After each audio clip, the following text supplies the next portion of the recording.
નમસ્કાર વિદ્યાર્થી મિત્રો, આજે આપણે જોવા જઈ રહ્યા છીએ પ્રકાશનું પરાવર્તન રિફ્લેક્શન. બરાબર, તો પ્રકાશનું પરાવર્તન કેવી રીતેથી થાય છે તેના વિશે મેં બોર્ડ પર લખ્યું છે અને હવે આજે આપણે પ્રેક્ટિકલી આનો પ્રયોગ કરવા જઈ રહ્યા છીએ. તમે ત્યાં જોઈ શકો છો, આ બોર્ડ ઉપર મેં લખ્યું છે કે પ્રકાશના નિયમો, એટલે કે પહેલાં પ્રકાશ કઈ રીતેથી પરાવર્તન પામે છે અને પછી તેના નિયમો શું છે. તો જુઓ, ચાલો આજે આપણે આ પ્રયોગ વિશે જોઈએ. તો જુઓ, આ પ્રકાશનું ઉદ્ગમ બિંદુ છે, જોઈ શકો છો. આ શું છે? પ્રકાશનું ઉદ્ગમ બિંદુ. જુઓ, આપણે આ મારે તો આ તેનો તરંગ જઈ રહ્યો છે, જોઈ શકો છો. આ પ્રકાશનું ઉદ્ગમ બિંદુમાંથી પ્રકાશ પસાર થાય છે. બરાબર, જુઓ, મેં અહીંયા પણ એક સમતલ અરીસો મૂક્યો છે અને અહીંયા પણ મેં સમતલ અરીસો મૂક્યો છે. બંને બાજુ સમતલ અરીસો, એટલે કે આ જશે ત્યારે આ પરાવર્તન કરશે, આ પણ પરાવર્તનને અહીંયા પરાવર્તિત થશે, જોઈ શકીએ છીએ આપણે.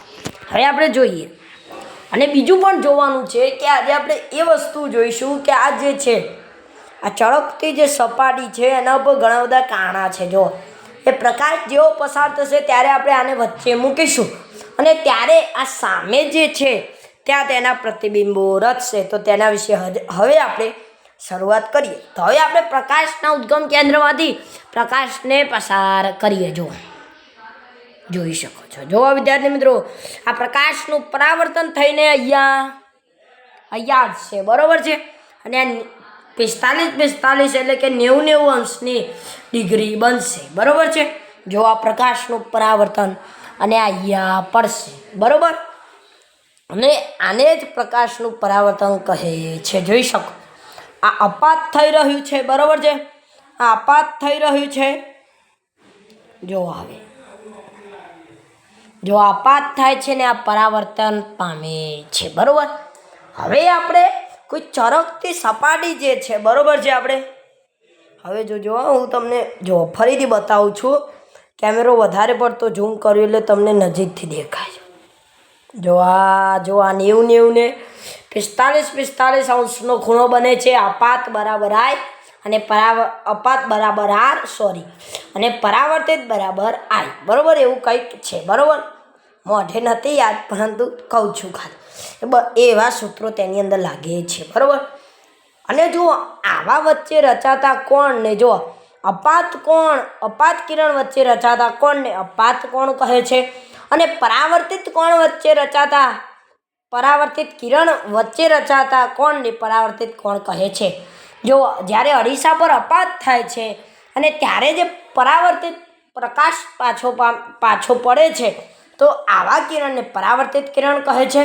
અને બીજું તો પરાવર્તિત કિરણ, બરાબર, અરીસા પર પાછો ફેંકવાની જે પ્રક્રિયા છે તેને પરાવર્તિત કિરણ કહે છે. આવી કંઈ ચોપડીની અંદર વ્યાખ્યા આપી છે ને આ જ આપણી એક સમજૂતી છે.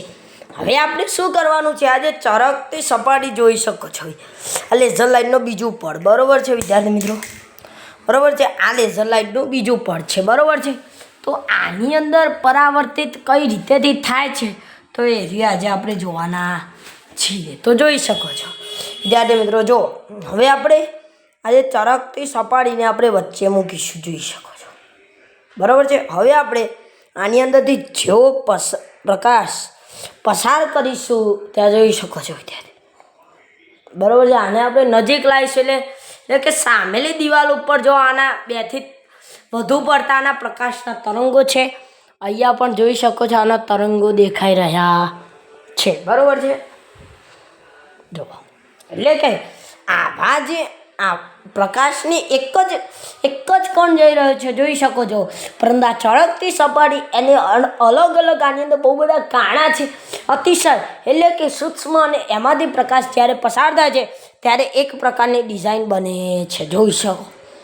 તો આવી રીતેથી પણ પ્રકાશનું પરાવર્તન પામે છે. બરાબર, તો આજે આપણે પ્રકાશનું પરાવર્તન વિશે સમજ્યા. બરાબર, હવે કાલે આપણે પરાવર્તનના નિયમો વિશે જોઈશું, જાણીશું ને સમજીશું. જો તમને મારો વિડીયો ગમે તો લાઈક તેમજ સબસ્ક્રાઈબથી જરૂરથી કરજો. નમસ્કાર.